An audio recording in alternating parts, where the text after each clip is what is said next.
महायुती सरकारनं राज्यातील महिलांसाठी लाडकी बहीण योजना सुरू केली। या योजनेअंतर्गत ज्या कुटुंबाचं उत्पन्न 2 लाखाच्या आत आहे अशा कुटुंबातील लाभार्थी महिलांच्या खात्यात दर महिन्याला 1,500 रुपये जमा करण्यात येतात। ज्या महिलांचं वय 18 ते 65 वर्ष दरम्यान आहे अशा महिलांना या योजनेचा लाभ दिला जातो। महिलांना स्वावलंबी बनवण्यासाठी ही योजना सुरू करण्यात आली। ही राज्य सरकारची एक महत्त्वाकांक्षी योजना आहे। या योजनेअंतर्गत आतापर्यंत नोव्हेंबर महिन्यापर्यंतचे हप्ते लाभार्थी महिलांच्या खात्यात जमा करण्यात आले आहेत। डिसेंबरचा हप्ता देखील लवकरच जमा होण्याची शक्यता आहे। दरम्यान महाराष्ट्र विधानसभा निवडणुकीमध्ये लाडकी बहीण योजना हा प्रचाराचा प्रमुख मुद्दा बनला होता। या योजनेचा महायुतीला मोठा फायदा झाल्यानं निवडणूक निकालानंतर दिसून आलं। या योजनेवरून विरोधकांनी सत्ताधाऱ्यांवरती टीकेची झोड उठवली होती, तर दुसरीकडे सत्ताधाऱ्यांकडून देखील विरोधकांना तोडीस तोड प्रत्युत्तर दिले जात होतं।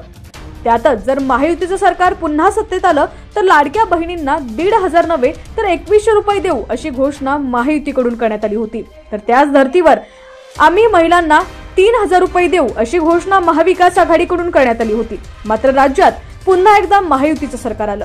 दरम्यान आता आचारसंहिता संपली आहे। लाडकी बहीण योजनेबाबत मोठी अपडेट आलेली आहे। काय आहे ती अपडेट पाहूयात।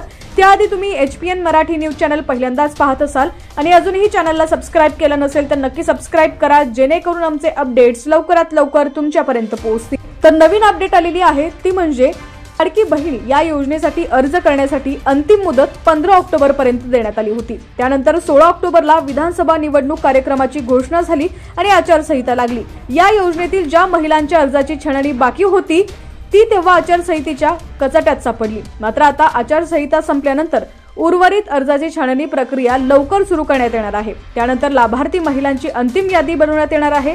ज्यांच्या अर्जामध्ये त्रुटी आढळून आल्या आहेत त्या त्रुटी दूर करून अर्जदारांनी पुन्हा अर्ज भरावे असं सांगण्यात आलंय। जर अर्जामध्ये काही त्रुटी असतील आणि अर्ज पुन्हा भरला नाही तर त्यामुळे खात्यात पैसे जमा होण्याची शक्यता कमी आहे।